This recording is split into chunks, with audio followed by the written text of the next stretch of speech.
The most important thing, and this sounds like the most boring, obvious, trite thing I can say, but I think it's actually much deeper than it sounds. The most important thing is that the models are just going to get smarter, generally across the board. There'll be a lot of other things too, which we can talk about, but if you think about what happened from GPT-3 to 3.5 to 4, it just got smarter. Yep. And you could use it for all these things. It got a little more robust. So Sam Altman recently gave a rather fascinating talk, and it wasn't that long, but it was really interesting. And in this video, I think there are two key statements that you guys need to pay attention to, because there are a few slides that really do show how crazy things are. So one of the slides you do get to see is this clip, and I'm going to show you guys this clip right here. So basically what this guy is talking about is he's talking about the compute in terms of the future models, and the image shows a graph which looks like it's a giant increase in terms of the capabilities. And from what we've seen previously, this looks like it's going to be pretty insane with regards to the kinds of, improvements that we're going to see. So what I'm going to be showing you guys now is, of course, the clip of the guy basically stating that, we are pretty much nowhere near a plateau, which is definitely not surprising due to the major things that I've discussed previously. But after that, I'm going to show you guys a clip where Sam Altman actually speaks about what's coming next with GPT-5, because this was at the Microsoft conference. Build software, but we are riding like a fundamental wave in the development of this AI platform, where if you just sort of look at compute over time, like how much GPU cycles or accelerator cycles that we're using to train the very biggest models in the world, since about 2012, like that rate of increase in compute when applied to training has been increasing exponentially. And we are nowhere near the point of diminishing marginal returns on how powerful we can make AI models as we increase the scale of compute. So yeah, you can see that this is where, he literally said that there is, nowhere near any kind of, slowdown in terms of what we're going to be able to achieve. And of course, one of the crazy things that we can see is we can also see this image here. And he literally states that the next sample is going to be pretty incredible. So we can see that presumably, although there aren't any numbers on the chart, we can see that GPT-5, according to this chart, in fact, I probably should ask like an AI how much bigger this looks. The only problem with this image is that we don't know what kind of chart this is. Like, we don't know if this is like an exponentially increasing chart. We don't know if it's a log chart. But yeah, so I can't say if it's going to be 3 times, 2 times, like we really don't know. But what we can see is that the chart does look like it's going up in that, exponential way. So this is definitely pretty crazy that this was, even something that was talked about. So I think that this is something that's pretty cool. And I think it's, a key indicator on where we're going to go next. So now I'm going to show you guys the clip where Sam Altman actually talks about how the future models are going to be and what they're going to be like. And obviously, great to see you, but developers have been such a core part of what's been happening this last year and a half. There's millions of people building on the platform. What people are doing is totally amazing. And the speed of adoption and talent and figuring out what to build with all of this over what has really not been very long. Like when we put GPT-3 out in the API, some people thought it was cool, but it was narrow where the utility happened. And seeing what people have done with GPT-4, and seeing now what's happening with GPT-4o, even though it's new and hasn't been out that long, is quite remarkable. I've never seen a technology get adopted so quickly in such a meaningful way. What people are building, how people are finding out how to do things that we never even thought of possible, which is why it's always great to have an API. That's been very cool to see. Yeah, and I think, what you just said is like one of the most important points to me. Like there's a version of AI that could have existed that is, like a bunch of smart people like building, things at extraordinary scale and then just building it into a bunch of products where everybody gets to passively use them. Like the really brilliant thing that you all have done is like taken the exact same set of things and like decided to make it available to like any developer who's able to sign up for an API key. Yeah, we try to be really thoughtful about what makes a good API for this. There's going to be all kinds of ways people can use this, but the more this can just be a layer that gets built into every product, every service, the better.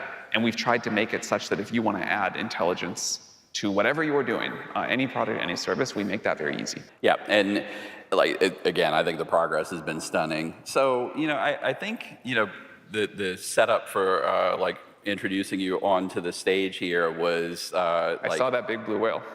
yeah, like, you know, you're making good use of the whale-sized computer right now.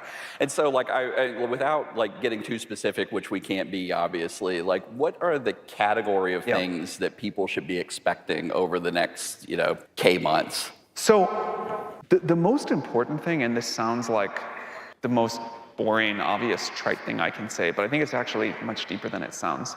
The most important thing is that the models are just going to get smarter, generally across the board.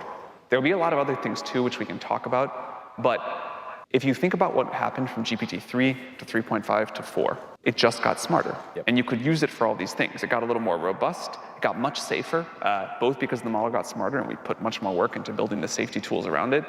It got more useful. But the underlying capability, this amazing emergent property of, like, we actually are seeming to increase the general capability of the model across the board, that's going to keep happening. And the jump that we have seen in the utility that a model can deliver with each of those half-step jumps in smartness, it's quite significant each time. So as we think about the next model and the next one, and the incredible things that developers are going to build with that, I think that's the most important thing to keep in mind. Also, speed and cost really matter to us. So with GPT-4o, we were able to bring the price down by half and double the speed. New modalities really matter. Voice mode has been actually a genuine surprise for me in how much I like the new voice mode. And when people start integrating that, I think that'll matter. But it's the overall intelligence that'll be coming that I think matters the most. So you, for a while now, have been one of the most successful startup investors in the world. And like now you are one of the most successful CEOs of one of the most important companies in the world. And so you've got a room full of developers here, you know, like I think there are 5,000 people in the room and there are about 200,000 people online right now.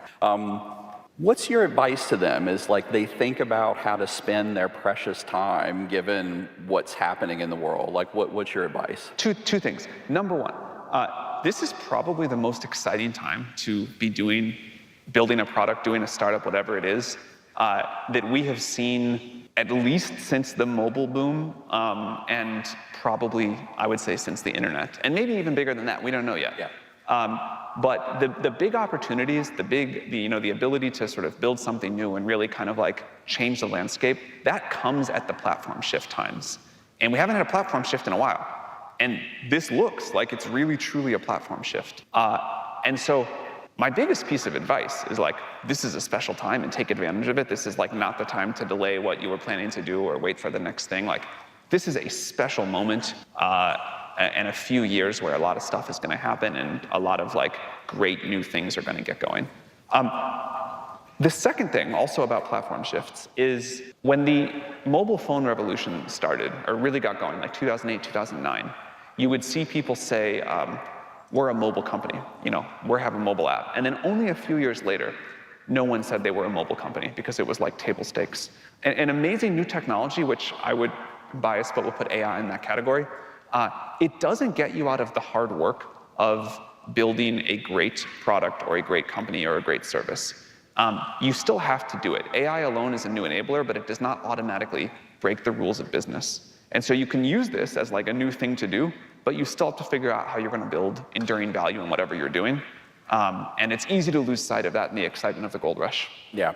So one last thing before we let you go. So, you know, you and I and, like, members of your team and members of the Microsoft team have been doing really an extraordinary volume of work over the past year and a half, 2 years, thinking about safe deployment of an awful lot of AI capability, like everything from, you know, APIs and developer tools to end products.